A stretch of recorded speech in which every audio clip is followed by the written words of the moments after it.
हो हो हो, फिट अँड फाईन आहे मी. आणि मेंदू माझा जागेवर आहे. वेडी वगैरे नाही झालेली मी. नक्की प्राणी पक्ष्यांशी बोलू लागले. आता तुम्ही म्हणाल असं का म्हणते ही? कारण थोड्या दिवसापूर्वीच मी एक पुस्तक वाचायला चालू केलं आणि खूप लोकांचे मला मेसेजेस येऊ लागले की अगं तू हे पुस्तक वाचतेस, हे पुस्तक वाचायचं नाहीये, हे पुस्तक वाचल्याने माणसाला वेड लागतं आणि माणूस सुसाईड करायचा विचार करतो. पण एका गुणवंत लेखकानं एक असामान्य पुस्तक लिहिलं, तेही मराठीमधून.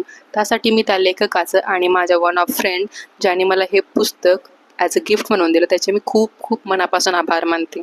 एक अफलातून नॉवेल ज्याच्यामध्ये थ्रिलर आहे, सस्पेन्स आहे, माइंड रिडिंग आहे, रिकॉग्निशन आहे, टाइम ट्रॅव्हल आहे, ब्लॅक मॅजिक आहे, या सगळ्यांचा एक सुंदर पद्धतीने मेळ घातलेला आहे असं पुस्तक म्हणजे निळावंती.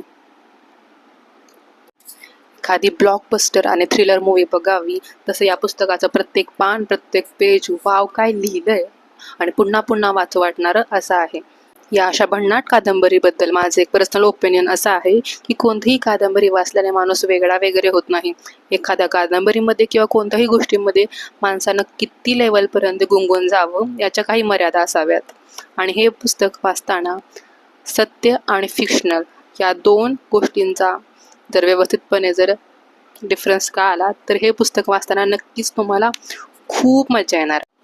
आणि जर तुम्ही इनसाइडियस सारख्या हॉरर मूव्हीज, मार्वल सारख्या हॉलिवूडच्या मूव्हीज, तसेच all of us are dead सारख्या सिरीज, ह्या सगळ्या गोष्टी जर तुम्हाला आवडत असतील बघायला, वाचायला, तर हे पुस्तक तुम्हाला एक भन्नाट अनुभव देऊन जाईल. अशा भन्नाट रिव्ह्यूसाठी फॉलो करा बुक्स बिट्स अँड बाईट्स.